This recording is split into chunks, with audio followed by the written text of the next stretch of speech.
ओम श्री गणेशाय नमः। ओम श्री सरस्वत्यै नमः। ओम श्री गुरुभ्यो नमः।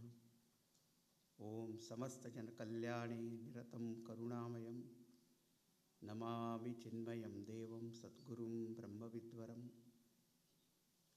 ओम वसुदेवसुतं देवं कंसचाणूरमर्दनं देवकी परमानन्दं कृष्णं वन्दे जगद्गुरुं। Hari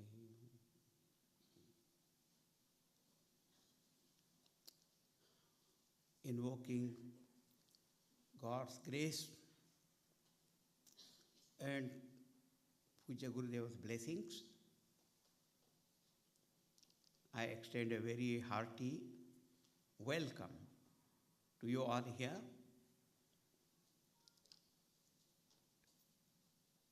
Where we will be listening to the teachings of Lord Sri Krishna to his dear devotee, friend and disciple Arjuna.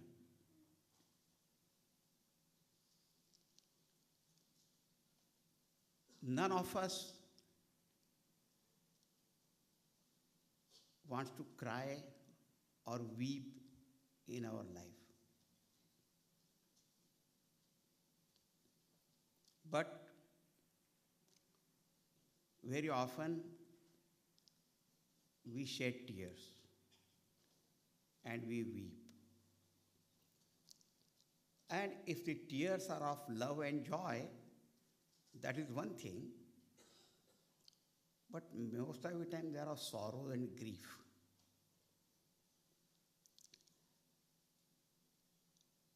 I do not know whether you have known or read or heard. The tears of love and joy are cool to our touch. But the tears of grief and sorrow and anger, they are hot. Next time you can touch and see for yourself.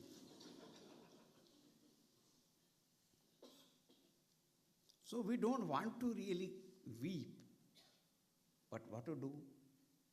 There is sorrow and therefore we weep. Now the question is, why there is sorrow or when there is sorrow? If we observe, then what we find that whenever we commit any mistake in our life, then we are forced to grieve or cry or weep. Ordinarily also, I am walking and I am not careful in walking and I don't see, and then suddenly you see what happens. I fall down. One man had a bump on his head. So his friend asked him, "How did you get that bump?" He said, "Do you see that window?" He said, "Yes." He said, "I didn't see it."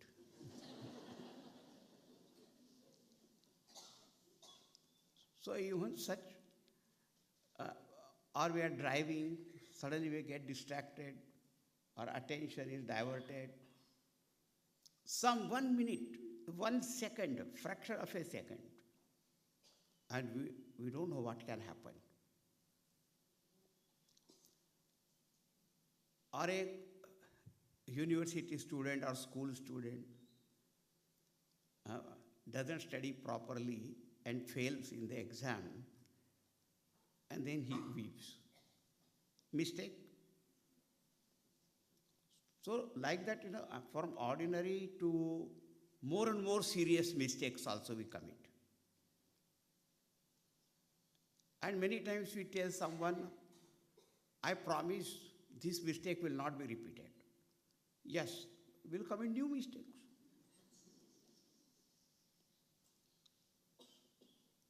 There was a man, he used to commit so many mistakes in one day. So his friend asked him, how do you manage to commit so many mistakes in one day? He said, I get up early.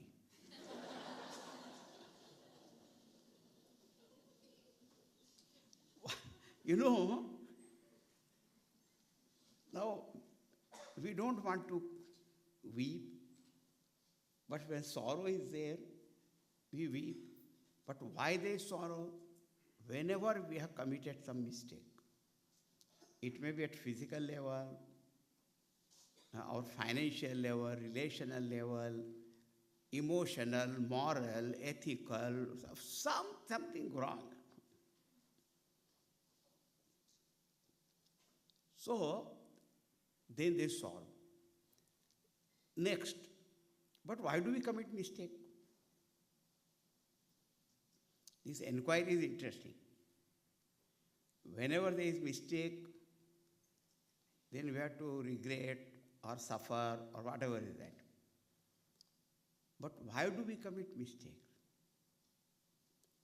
So, one reason is because of ignorance, because of wrong notions, because of force of habit, because of different pressures, maybe family pressure, social pressure, peer pressure. One lady lived for 105 years. So the journalist came and asked her, what is the advantage of living such a long life? She said, there is no peer pressure.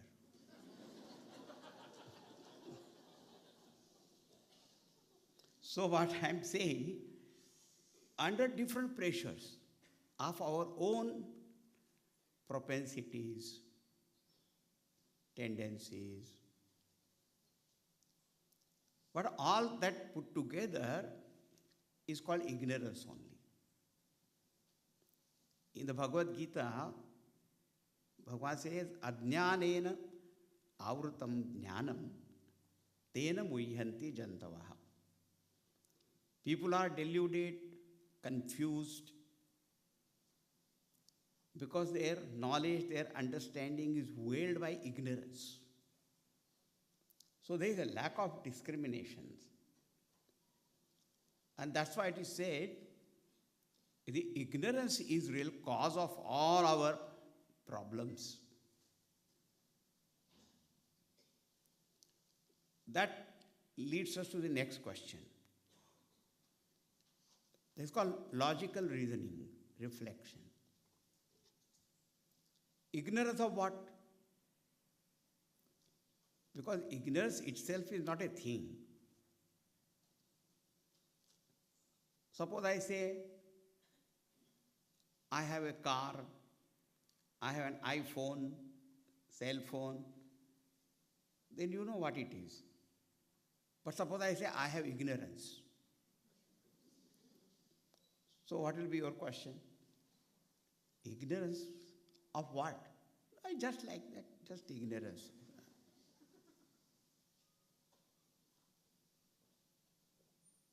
Now what is that ignorance? What is ignorance? You may think my child's name is ignorance, but I am not married and I have no child. What is ignorance? Ignorance itself is not a thing, material thing like table, chair. There is ignorance of something.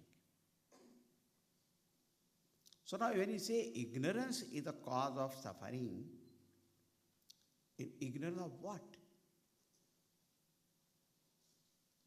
Is it ignorance of reading, writing, mathematics, physics, chemistry, botany, astrology, astronomy?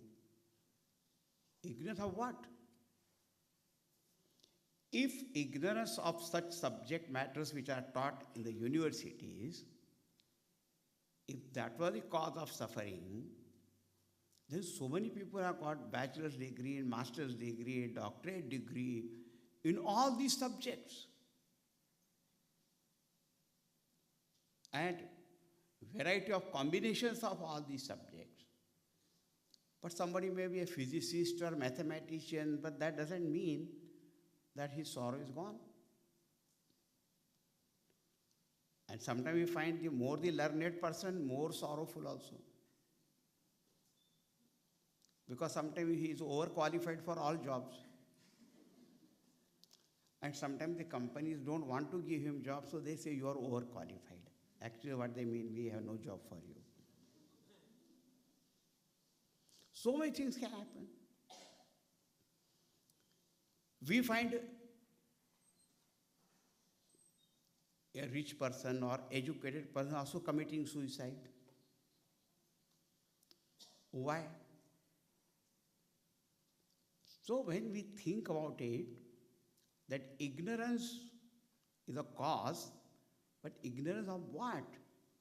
Not arts and commerce and science and technology and what you call modern time, IT and whatnot. Those who all got this, they all must be very happy. But that also is not seen. So the question is, ignorance of what? Again, it comes back to that. Now someone may say, I know only one or two subjects. Suppose I know everything about this whole world. Then I will be really a man of knowledge. But is it possible to know everything about this world? Even one particular subject also you want to learn, we find the more you learn, more you discover how ignorant you are, and still so much scope is still there. Only you want to know about a flower. It's endless. So then, how will we know the total world? That's not possible. And even taken for granted, there is someone who knows everything about this world. But still one thing remains. Who is the knower of the whole world? Do you know that? What is that? I know the whole world, but do I know myself? The knowledge will not be complete. If the knower is not known,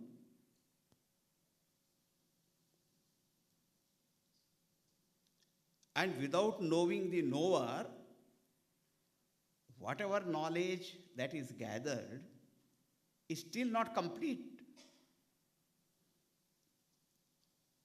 So now, it takes us to this. There is ignorance of the nature of this world and ignorance about myself.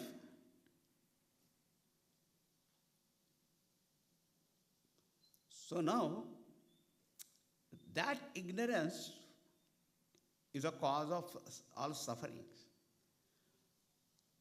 Suppose someone comes and says, I know myself, I know this world also. But one more factor is there. Who is the boss? Who is the creator of this whole world? One thing is very clear. None of us individually has created this world. You agree? You have not created, I have not created. Collectively also we have not created. We might have created confusion in this world, but not the world. Or we may come together, form a society, a government and all that, that is possible. But we all are born in a world which is already there. And whenever you even little things, always say, who did it? So there has to be a creator. So what was our thinking started? I don't want to weep, but I weep because there is sorrow in my life. Sorrow is there because I commit mistakes. Mistakes are there because ignorance is there. And ignorance of what?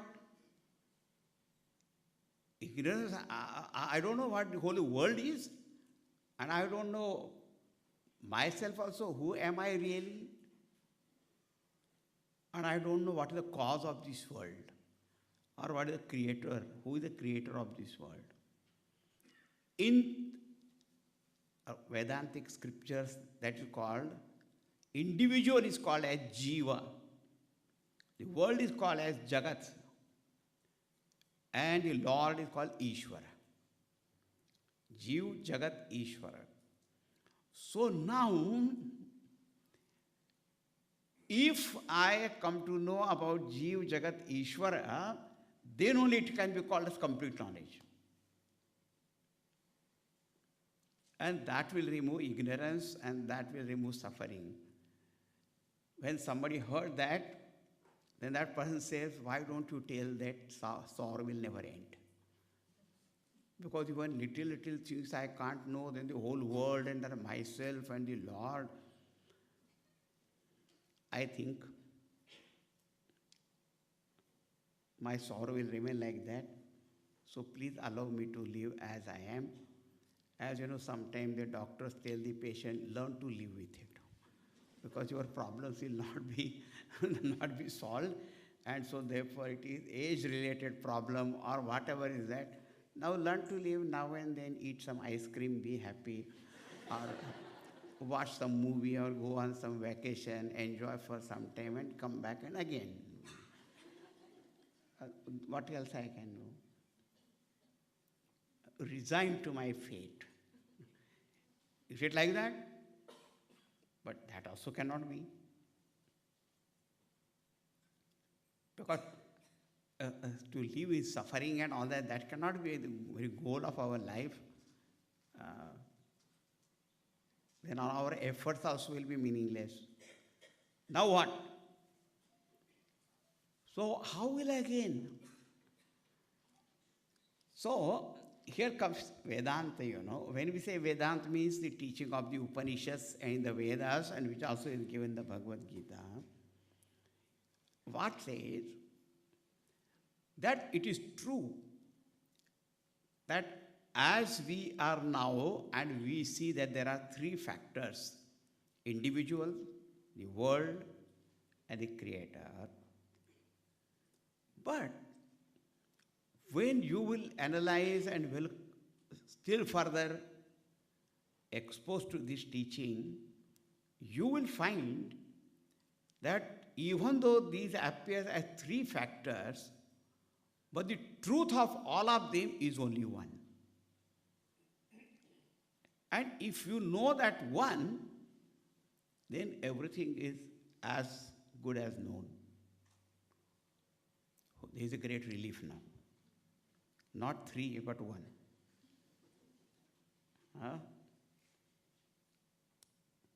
How do you say? You see, one experience of ours. That's the beauty of our Vedanta Shastra, That anything that which is talked, it is within our own experiences, we can see that. It is not said that when you go to heaven and there you will realize, no such thing. Now only. You can see the truth of it. All of us have a most wonderful experience, which we all love very much, and that is called deep sleep. I say deep sleep, where there is no dream also. All of us know it. All of us experience it. Yes. Now what we find, that when an individual is in deep sleep, that person, man or woman, young, old, literate, illiterate, whoever that person is, doesn't ask any question about himself or herself as to who am I or whatever. Does he ask? No question about the world also. What is the cause of this world, from where it has come, and this, that, nothing. No question about the world. And of course, no question about God also. No astic, Gnostic, atheist, and believer and all that, nothing. Correct? And when the person wakes up, and becomes aware of himself or herself, aware of this world, then everything starts. Whether our pursuits, or our problems, or our struggles, or facing challenges and whatnot, everything begins. Then I am here, the world is there. And when everything goes well and succeeds, then he says, I did it. And when he fails, God. Suddenly all failure is put on God only.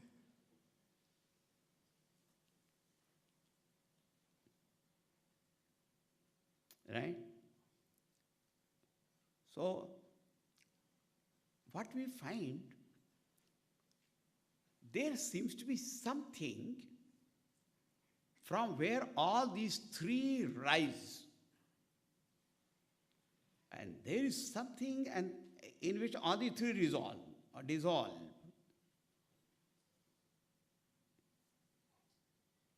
Right? So, what is that one factor? That is called the absolute truth. And the Upanishads say that if you know this one, and you realize that one as your own self, not some one thing that is hanging there or standing there, no, but as your own self, then that is called true knowledge. Only when you know this one truth, that is called true knowledge. And when you experience that as your own self, that's called true wisdom. Knowledge and wisdom. And that really dispels the ignorance. And when that ignorance goes away, all doubts, all questions, all bondages, all of them disappear. That's what the Upanishad also says. Vidyate hridaya grantihi, chidyante sarva samshayaha, kshiyante chasya karmani, tasmin drishte paravare. Tasmin drishte paravare means when one directly experiences and realizes this highest truth, the supreme truth, the absolute truth, then all the knots of the heart, which in the form of ignorance, they go away. They are cut asunder. Chidyante sarva samshayaha, all doubts are dispelled. All bondages of karma, suffering, everything ended. And this is the knowledge that is given in the 7th chapter. Okay? And this is the most beautiful chapter, and we are going to study that. So I gave you a very general introduction, giving the very theme of it. But elaboration will be there, and Bhagavan Sri Krishna himself is giving very good introduction to this chapter and takes us to this theme. So we will read now. So those of you who have got the book, please look into it. Gita chapter 7. It's called the Yoga of Knowledge and Wisdom. Briefly, I told you what the knowledge of and wisdom. When we come to know about the existence of this one truth, that is knowledge, and when we realize that that is our own true self, then that's called wisdom. Now see here, when I chant, you also please follow. Means you also chant then after. If you got the book, you can see. If you don't have, doesn't matter, you can hear and you can chant also. But if I got a book, tomorrow at least it will be nice to have the book also. So at least you can check whether I am speaking on 7th chapter or any other chapter, see. Shri Bhagavan Uvacha Shri Bhagavan Uvacha Maya Saktamana Partha Maya Saktamanah Partha Yogam Yunjanmadashrayaha Yogam Yunjanmadashrayah Asamshayam Samagram Maham Asamshayam Samagram Mam Yatha Jnasyasi Tashrunu. Yatagnasyasi Tachrunu. Now in the 7th chapter, Bhagavan, the Lord Sri Krishna says, Shri Bhagavan Uvacha, he says, Maya Saktamana Partha, O Partha. Arjuna's many names, he had many names. One of them was Partha. The literal meaning of Partha is the son of Prutha. Mother's name was Prutha. So Prutha's son is called Partha. Hey Partha, Shrunu, listen. What was it? Listen? Does it mean he was not listening? No, he was. But when listen means when special attention is to be drawn, then you make an announcement. Generally, when you have to make, your attention, please. So everybody is here. Because you are going to say something important. Because generally we find, we don't listen. And if we listen, not attentively, then what? Tentatively.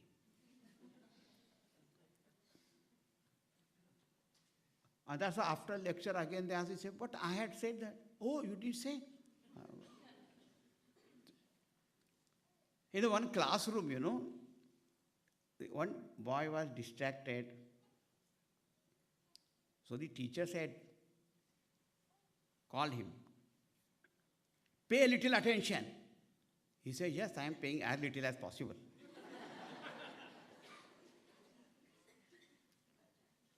See, when you say pay little attention, means all attention actually. So he says, Shru means listen, something I am going to tell you, attentively listen to that. Okay. What you are going to tell me? Asamshayam samagram mam yathadnyasyasi. Yatha mam jnasyasi. Listen to me in such a way that you will understand me. Then Arjuna looked at Krishna. But I know you. We are friends and all that. Only one aspect of that you know, but samagram, you don't know me in my totality, in my absolute nature. The Lord Sri Krishna, even though he was there as his friend and all that, but his identity as the supreme truth or the Lord of the universe, and that is not known. Even our ordinary life also, we know so many people, but do we know them completely? We don't know. Only some aspects we know. It is said generally even about a person also, there are 4 parts of his mind. One part is such that he knows and you also know. Second part, only he knows, you don't know.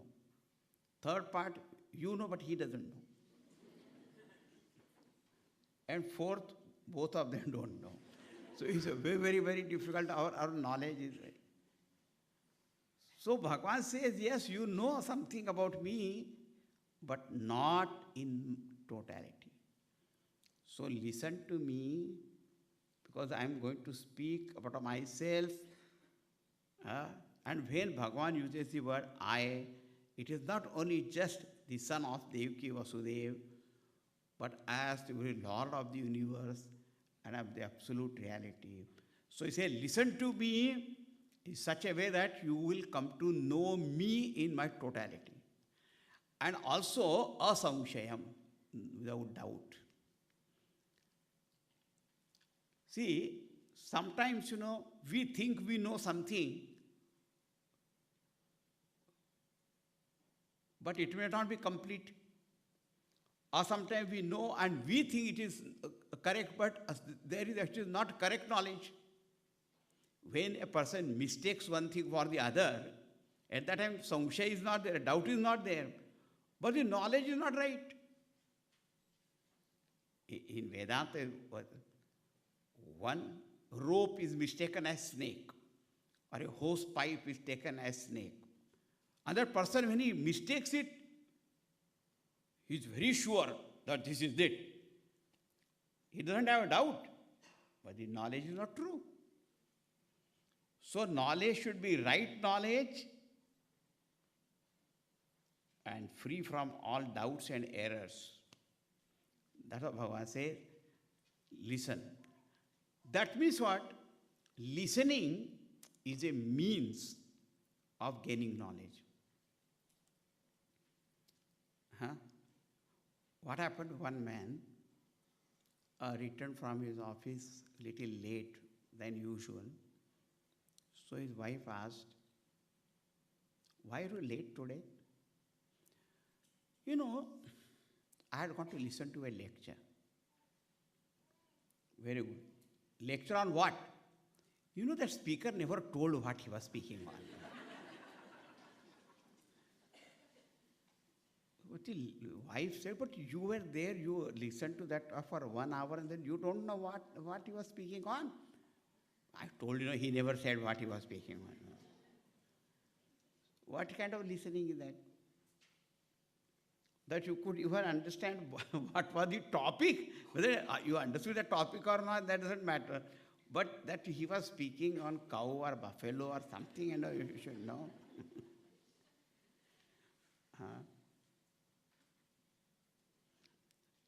So Shravana, listening is the means of knowledge.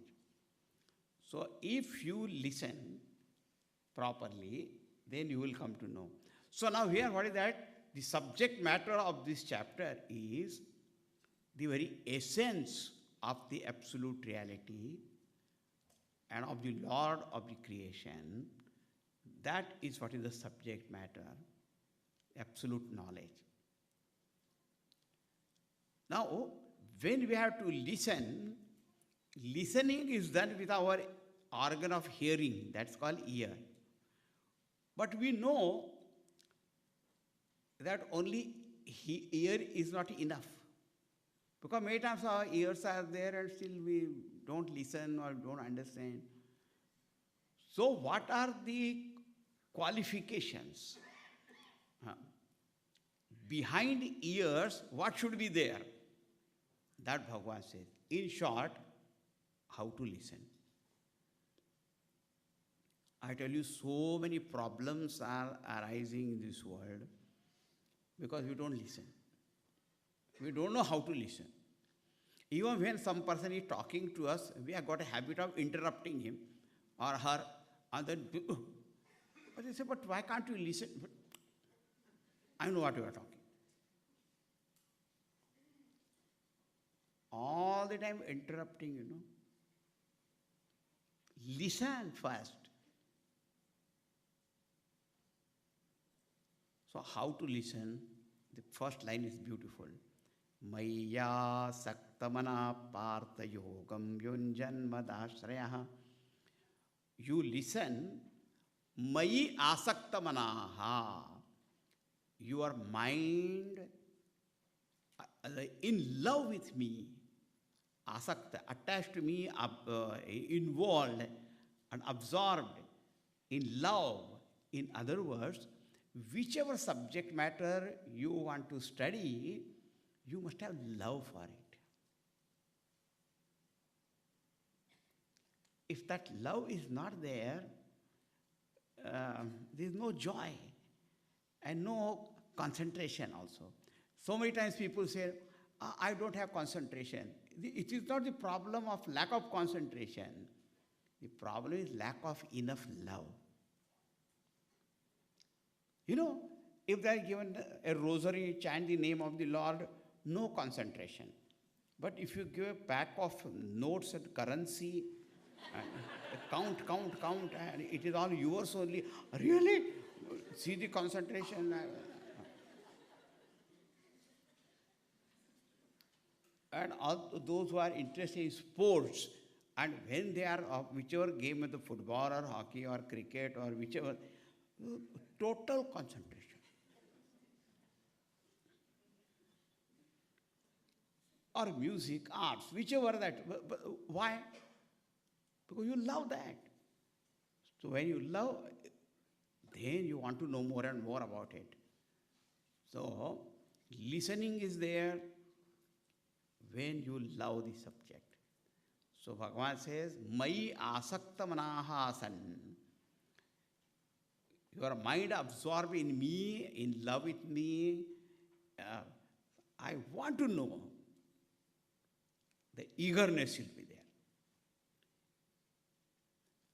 Then next is Mad Ashrayaha. Ashraya means support, refuge, goal. And when you love this, also it should become very goal of your life. Because see, in our world, in this world, many things we love, but we don't think that's a very goal of life, be all and end of or my life. No, I am interested in that, that's all right. But purpose of my life, goal of my life may be totally different. This may be one of my hobbies. Right? Hobby may not be my goal of my life. So ashraya means you should feel this is a thing that I want to know, I want to gain. That type of reverence, respect, and understanding must be there. At the same time, love must be there. Sometimes we love one thing, but our goal is something else. Sometimes we keep the goal is very high, but love is for something else. So then there is always, that tug of war goes on. Bhagavan says, your love must be for me, and that was the goal of that. Maya sakta manapa. You see, here even though Bhagavan is talking from the highest standpoint of spiritual knowledge, but all this you can see are so many college students, university students, and all that we find, what they love, what they think is the goal, then nothing is clear. Therefore, something they do, so something happens, but not the joy that which they should experience, that doesn't happen.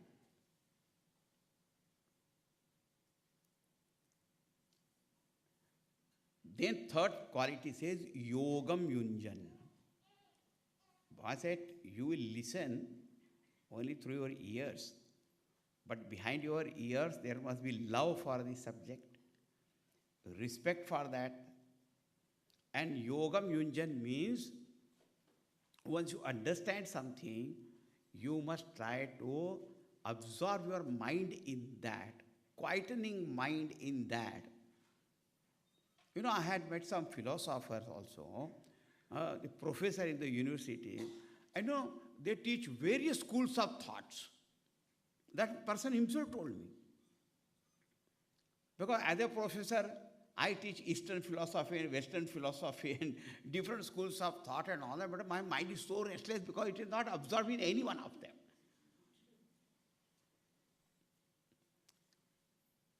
you read so many philosophies, but which philosophy is that in which your mind is that in? All the time worried about promotion, and they have to write all the time, because in the university departments and all that, the rule is publish or perish. So they have to go on publishing something and all. But so many schools of thought are not, the mind is calming down in anyone. Mind is restless. Yogam yunjan. So absorbing the mind in that knowledge.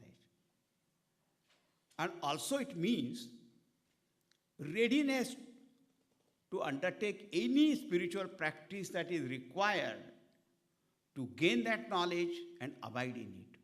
That also called Yogam Yunjan. We are not ready to pay the price of anything. So Bhagavan says, Arjuna, listen to me with all your love. That's called your heart and soul in it. Readiness to do anything that is required. Then whatever I am telling you, you will understand me. There will be no doubt, and it will not be erroneous knowledge. It will be right knowledge. Asamshayam samagram mam yathajnasyasi tashrunu. Arjuna said, very good. What is that you are going to tell me now? Bhagavan tells in the second shloka as to what that he is going to tell him. Jnanam teham savidjnanam. Jnanam teham savijnanam. Idam vakshamya sheshataha. Idam vakshamya sheshataha. Yajñātvā neha bhūyonyat. Yajñātvā neha bhūyonyat. Jñātavyam avashishyate. Jñātavyam avashishyate. What I am going to tell you, jnanam te to you, aham vakshami. I am going to tell you, or I shall tell you, I will expound that knowledge asheshataha in its totality. I will not keep any secret with me. Because otherwise, any business world and all that, they always tell everything. But a professional secret, they never tell that. Like, even food recipe also. Everything will be there, but the ingredient, because of which that particular taste was there, they don't tell that. That is the secret of our speciality of our. How can you tell them? So Bhagavan says there is no such thing. Asheshataha. Completely. So I will tell you completely. What? Idam jnanam, knowledge, this knowledge. And vijnanam, savidnyanam. Savidnyanam means along with special knowledge. So let us call it knowledge and wisdom, knowledge and realization. Now, this jnana vijnana can be related to any subject matter also. But here we are talking about the knowledge of the absolute truth. We are not talking of knowledge of anything. But otherwise also, ordinarily also, now about our anatomy, our physical body. All of us have got a very general knowledge. That's called jnanam, general knowledge. But do you have got particular knowledge? No. But those who study medical science and they study anatomy, physiology and so many things, so they have got more understanding of all that. Now here, jnanam, Bhagavan says, and vijnana sahitam, idam vakshami. So now, these jnana, vijnana, these words have got various connotations. But we'll see in this way. One is general knowledge of this whole world, which is of names and forms. So when you understand that, that's called jnanam. But the question is, what is the very fundamental cause of it? So knowledge of effects is jnanam. So for example, there are many ornaments made up of gold. And there is a person who knows all shapes and all forms, usage, and which ornament to wear where. Everything is known. The only thing he does not know that it is gold. Then what? You know all forms. You know all names. You know all that. But you don't know the very substance of which everything is made up. So in technical language, what you say, karya with effects, you know all the effects. But karana, the cause is not known. So to know all these names, forms, effects, that's called jnanam. But to know the very cause of it, that's called vijnanam. The other way also. What is the other way? Suppose somebody knows what is the cause of this total world, in general, again. But that is my own true self that I must know. That's called vijnanam. For example, in general, people, those who are believers and astik, they all of them say, have faith in the existence of God. Yes, there is God. But how many they know that Lord permeates the whole world and it is in my heart also as my own self? Is it known like that? No, somewhere sitting. And therefore, oh God, always far away. Isn't it? And many of us like that, as long as He is God far away.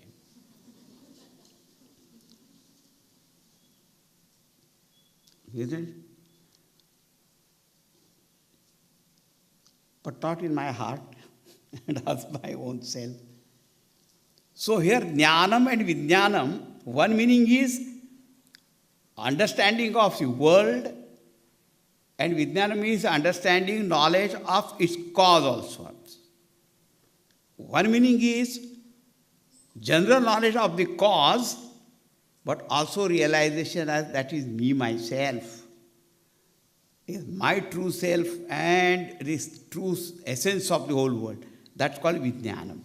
See, as Bhagavan is going to say, I don't have to elaborate more, but only here, Bhagavan says, jnanam vijnana sahitam vakshami. Anyway, one more point. Bhagavan says, I will give you knowledge of this truth and also show you how to experience that directly and see the presence of that truth everywhere. So the beautiful point is, everything is here. Not after death, you go to heaven and there some special knowledge will be given. That only promise only. Idam vakshami asheshatan. Now I will tell you this. And yad jnatva, knowing, realizing which, Bhagavan's promise is, yad jnatva jnatavyam na avashishyate anyat. There remains nothing more to know here in this world. Anyat, other than this, there is no greater knowledge. Bhuyaha, more. Other and more, there is nothing. Once you know this, you know everything. If you know what gold is, then you know all ornaments of gold. A particular name form you may not know. But if it is gold, then you know what it is. You will not think it is blue in color. No. Na jnatavyam avashishyate. In other words, your life will be fulfilled. Okay? So here, now how we analyze and do reflection. So when we are going to study the 7th chapter, one question is, what is the subject matter of this chapter? Okay? So now here the subject matter is knowledge and realization of the highest truth, the absolute truth. That is the subject matter. Next question is, who is eligible and who is qualified to understand this knowledge? Like, whenever you go to any bookstall or anything, advanced mathematics books. So it cannot be for primary students and all that. So the subject matter is mathematics. And for whom it is.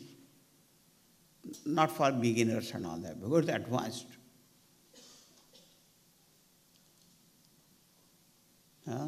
So the first thing is want to know what is the subject matter and for whom it is. For whom, in the sense, who will be benefited by this study. You see, anyone can go and buy any book. But actually what he will read? Because that something has to be there to understand all that also. Somebody went and brought thermodynamics.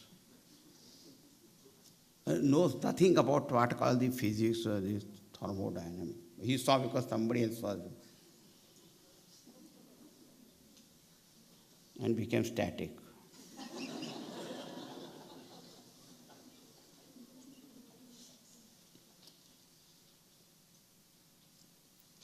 Because he could read and understand only the book Murder in a Moving Train. Such kind of books.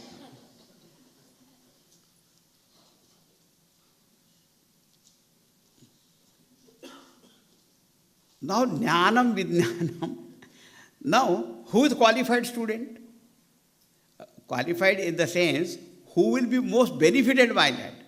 So earlier, first shloka said, Maya Saktamana Partha, the one who has got love for this knowledge, respect for this knowledge, ability to absorb the mind in it, eager to know this, such a jidnyasu, a person, a seeker of knowledge, intensely desirous of this knowledge, is a fit student for that. The next question is, what will be the result? Because we all the time, what will I get? Whatever we do, our ultimate question is, what will I get? Now here also, you have come here to listen. When you go there and your friend asks, where did you go? You say, you went to listen to the Gita lecture. Okay, what did you hear? What did you hear? What did you gain? Now, because that's the only thing. It's okay. Why? What will you gain? So Bhagavan said, Yajñātvā neha bhūyonyat jñātavyam avashishyate. This knowledge is such that having gained which, there remains nothing more. And other than this, to know in this world, your life is completely fulfilled. Otherwise, we learn many things, we gain many things, we enjoy many things and all that, and we wield powers also of different powers, but still there is incompleteness. Something is missing. And sometimes we don't even know what is missing. And when some people are exposed to this knowledge, oh, this is what I was missing. I did not even know that. Jnātavyam na avashishyate. So the subject matter is pointed out. The qualified student also pointed out. The result gain of this also pointed out. And now Bhagavan says, Arjuna, please also understand, this is something very, very, very special knowledge. It is not just, ordinary, just anyone just gets it. For example, suppose your son appears for some competitive exams. And then you say, nationwide, so many thousands of people appear for that, and only then about 100 are there selected. In that 100, only 10 seats are actually which are available and my son got.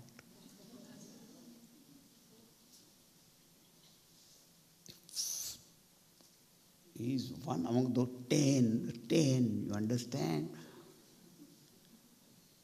So this examination is nationwide and so competitive, and in that so many are selected, but only out of that only 100, only the 10 really get the scholarship or do this. So you understand what the greatness of that, Now Bhagavan says in the third shloka, he brings to Arjuna's attention that a knowledge I am giving is not ordinary just kind of knowledge that you can gain anywhere, and can you get in Google also. No Googling is possible here. No book, no library, nothing. This is something very special knowledge. Very rare people only get it. Now see here the third shloka. Introduction. How beautiful introduction, Even though this what example I give, this example is all right, but other in the world of business and all that, any new gadget is coming and product is coming, see the publicity. You got all that, what you call this, even iPhone or the G2, G3, G4, G5, G6, G6S Plus. I don't know anything. Somebody tells me that I am repeating it, that's all. But what is the difference between this and that and that? And they tell me with so much of all that. Now this new model of car that has come over there, of the Mercedes or this or that, is special feature of that, What is the special feature? When you are sitting, and when the car turns like that, the seat also holds you close, protects you and all that. And then again, when it has come to the straight line, again. So now I have to pay 20,000 more dollars now, for just to get like this.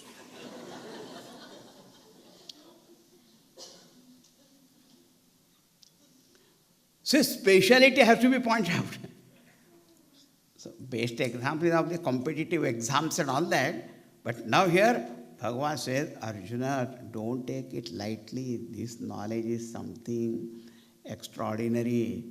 He says, Manushyanam sahasreshu. Manushyanam sahasreshu. Kaschit yatati siddhaye. Kaschit yatati siddhaye. Yatatam api siddhanam. Yatatam api siddhanam. Kaschin mam vetti tattvataha. Kaschin mam vetti tattvataha. Arjuna, this knowledge is Manushyanam sahasreshu. Sahasram is 1,000. But sahasreshu is plural number. Many thousand, many among many millions of people, Manushyanam sahasreshu, kaschit yatati siddhaya.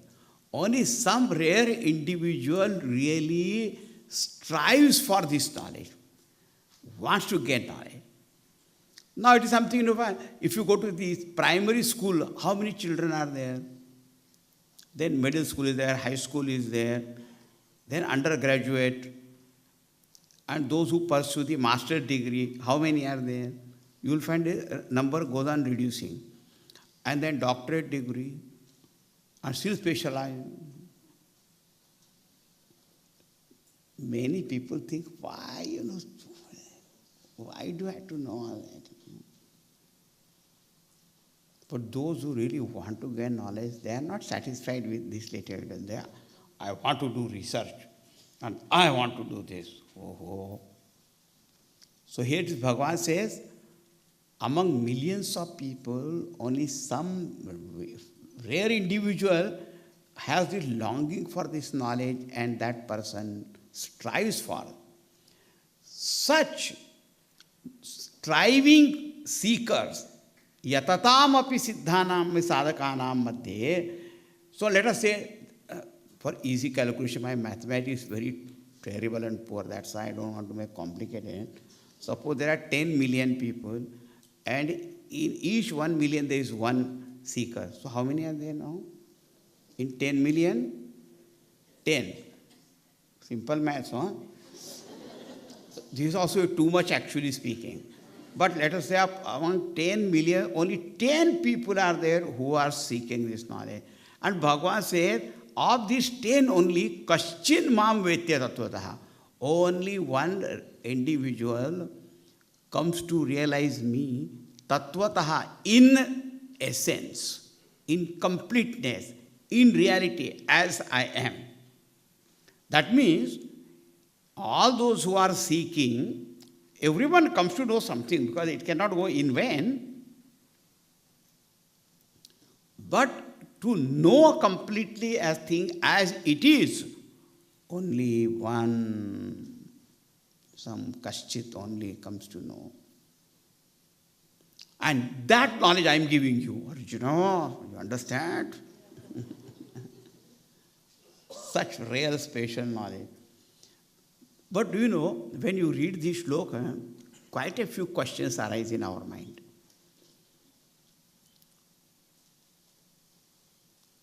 Number one question is, if this knowledge is so great, though which there remains nothing more to know, why there are only few seekers?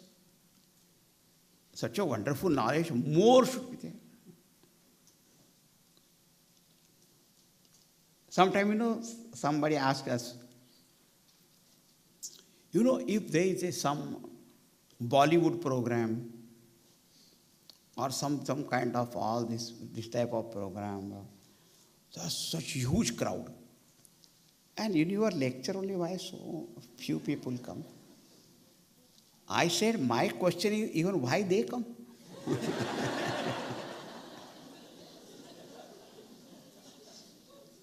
You think few, but we wonder that even they are coming, that also is there.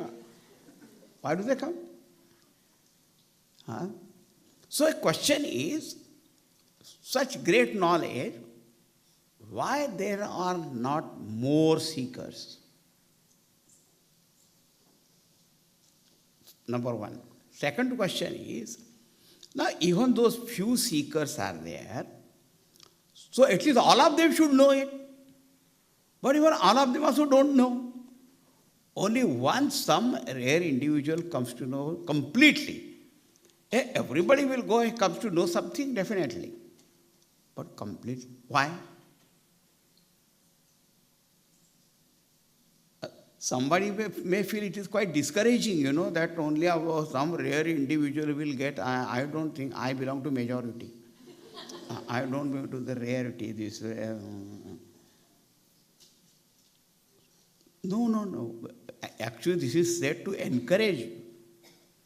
Now, I will discuss first question. Why is it that not many people seek this knowledge?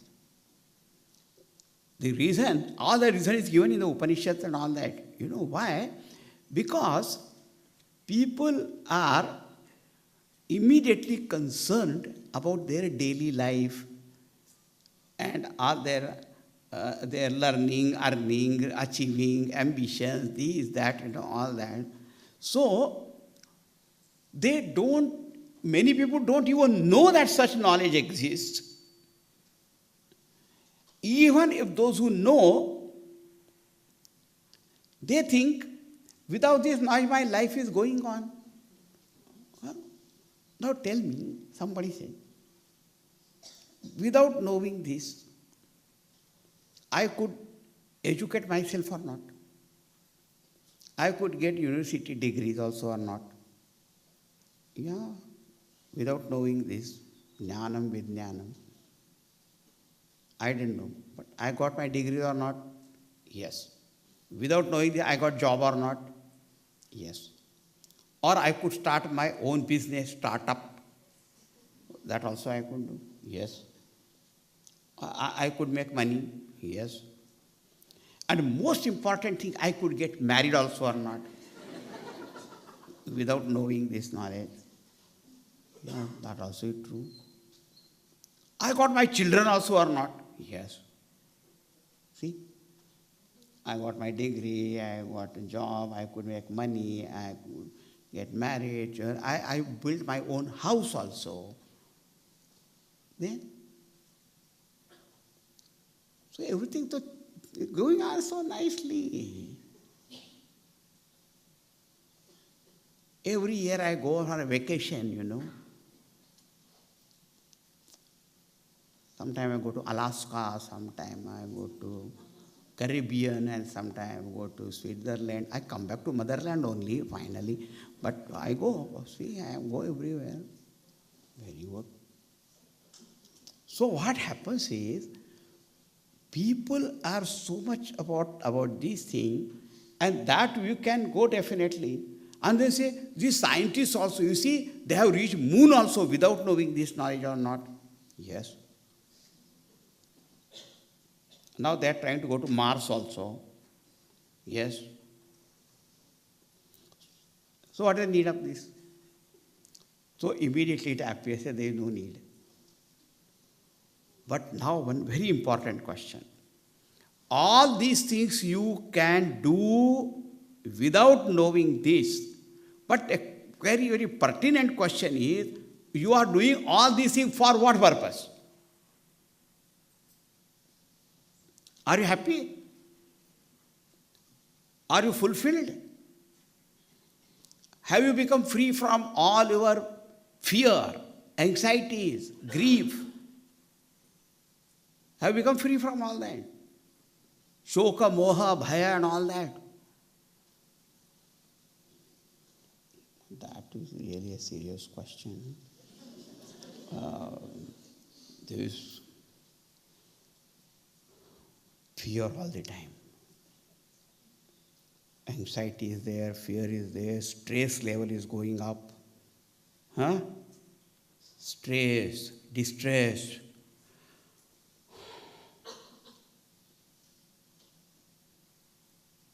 How many psychiatric problems are there of you?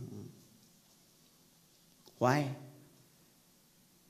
So, a point is, we can do all this without knowing this. But the very purpose, ultimately, sukhaya karmani karoti loka. Everything that what you do or you don't do is to discover that fulfillment in yourself, or the peace and happiness and all that. But that is all the time eluding. Every time we think that if we get this, we'll be happy. But when you get it, nothing, it's not what I want. Something else goes on and on and on. So our search never ends. So what happens, only very few people, they are wise and they start thinking. Every time I thought, if I do this, then I will be happy. If I go there, that will be happy. But I have been doing everything. There is a quantitative change in my life. But quality-wise, I am the same. Without money also I was sad, unhappy. With money also I am sad. What to do? So that fundamental thing is not solved at all. So very few people are able to see that flaw. That all this is there, yes, true. Without this you can. But when it comes to face life in its totality, look at Arjuna himself was such a great warrior, man of achievement and everything, and complete nervous breakdown in the absence of this knowledge. Because in our life, all of us are required to do two things. One is to face our life as it comes and to build our life. And life challenges are very strange. We never know what moment what will happen. And we don't have that wisdom in us to deal with. So whenever we have got this question and answer session, this is what all people keep on asking. All family people keep on asking, how to deal with children, how to do it, how to see that they grow well. This worry, anxiety is there. Business people have got their own worries and all that. Everybody has got same kind of thing, challenges. So the point is, majority people don't realize this fact, and therefore they think they can do without us. It goes on. The life goes on. Of course it goes on, but not the way you want it. That's second thing. Now those who realize this, we are not saying to run away from life or anything, but live it more wisely. Now that's fine. But now the second question is, why all those few people who strive, why all of them don't know? So one reason is, all of them start, all right. But what happens is, lack of complete effort. Because in general, what happens, we want some quick success, quick results, quick this, and then if many times it does not happen, and people get discouraged very soon. And there are a number of people around you to discourage you. Cheerleaders are few. Cheerleaders are many. So the people, when they lack in their efforts, and then they say, no, when the going gets tough, only the tough keeps going. Otherwise, people leave. But to do that, there must be struggle, maybe difficulties, and other people also around you, those who are discouraging you, still going on. I had heard a very interesting story. There was a race of frogs. They had to climb a hillock. So many frogs, hopping. And there are so many other creatures standing, demoralizing them, jeering them, and this and that and that and that. And so many frogs, they dropped. I can't go up to that. Only one frog went up to that. And they found out how he went. And they later on discovered he was deaf.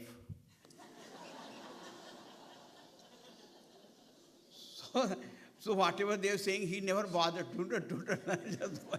So, Purushartha abhavat.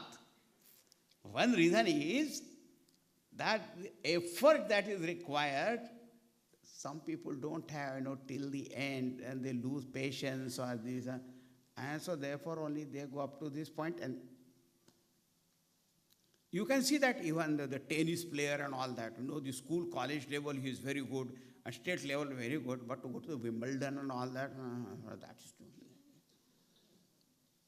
So they are only up to certain level, and they can go. US Open and French Open and this Open, and then he's closed. So, because for that a very different type of that is required. So, because of lack of effort. And second thing, for knowledge, right means of knowledge is required. So some people, either they lack in their effort or unable to find the right means of knowledge. It's like the famous story, some 5, 6 blind people, and they want to know what an elephant is. So only by touch you cannot know what elephant is. Everyone will get some idea. But why they are not doing? Because eyes are not doing. Here the means of knowledge is Upanishad or Vedanta, and a teacher is required. Now like Arjuna, had Bhagavan himself there to teach. Therefore he learnt it. So Guru is required. Pramana is required. So why very few people seek this knowledge? We saw that. Because majority doesn't see any need of it. Even though they need, but they don't need, they don't know even also that they need this. Another point is they lack their efforts, are unable to find the right means of knowledge. And that's why only some rare individual comes to know. Arjuna, oh Arjuna, I am standing here giving you that knowledge. And Bhagavan is the very source of all knowledge. So therefore, don't miss the opportunity, learn it now. Okay? So now these three shlokas are there which give introduction and also create the curiosity, desire to know this. I hope that is now risen in your heart also. But we'll see tomorrow. Because all this jnanam, vijnanam, what Bhagavan has said, we'll see tomorrow. Thank you very much. Now let us sing the name of the Lord before we conclude. Maybe short announcement may be there. So you know our lecture time every day will be 7:30 to 9. But the other day some different program they will keep announcing. Okay. Now. Shri Krishna Sharanam Mama. Shri Krishna Sharanam Mama. Shri Krishna Sharanam Mama. Shri Krishna Sharanam Mama. Shri Krishna Sharanam Mama.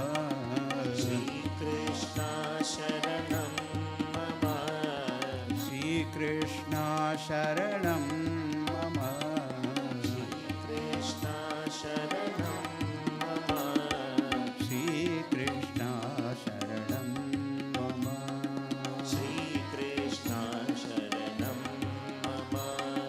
Shri Krishna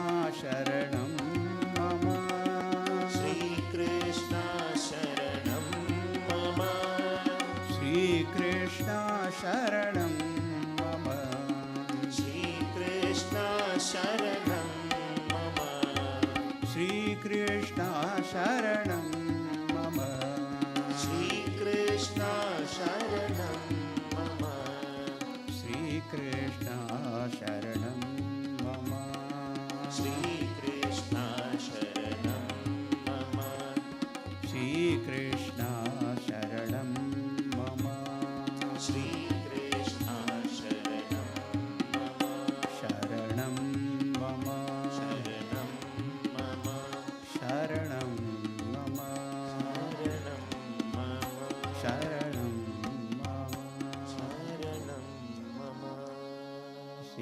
Krishnachandra भगवान की श्री सद्गुरुनाथ महाराज की ओम पूर्णमदः पूर्णमिदं पूर्णात् पूर्णमुदच्यते पूर्णस्य पूर्णमादाय पूर्णमेवावशिष्यते ओम शांति शांति शांति हरिः ओम श्री गुरुभ्यो नमः हरिः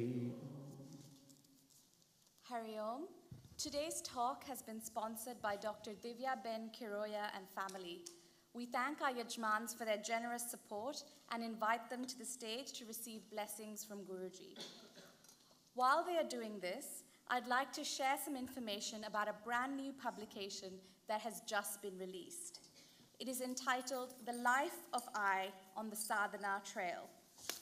It is the 11th and penultimate publication in the Mananam series, a series that has been brought out by Chinmaya Mission on the vision and mission of Puja Gurudev Swami Chinmayananda, its founder, in commemoration of his birth centenary. This particular publication uses the method of dialogue to explain the sincere and intense effort, also known as sadhana, that must be undertaken in order to reach the pinnacle promised in Vedanta, that is, to know one's own true nature. It does so with beautiful illustrations and in a manner that makes it approachable for all.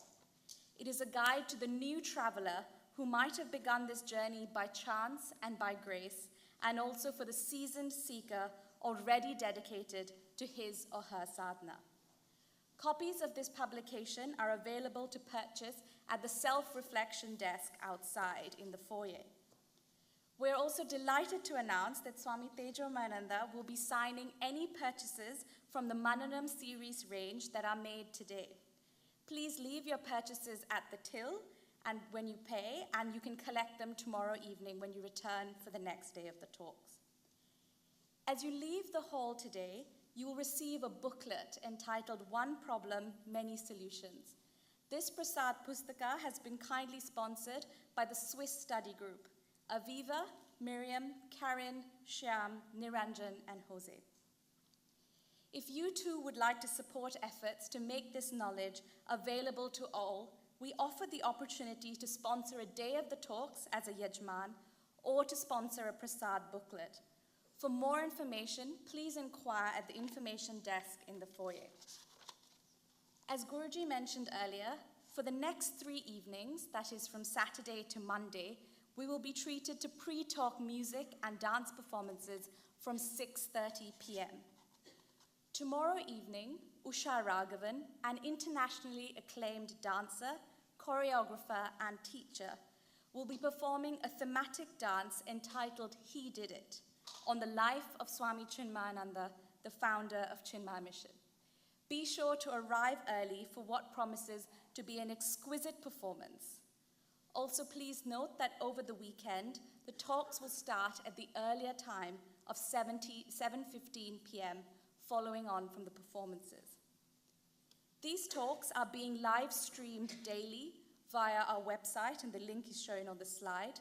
Please do spread the word to any friends and family outside of London or indeed outside of the UK who may not be able to attend in person so that they too can benefit from this knowledge. Please do remain seated until Guruji has left the hall, and we look forward to seeing you again tomorrow. Hari Om and good night.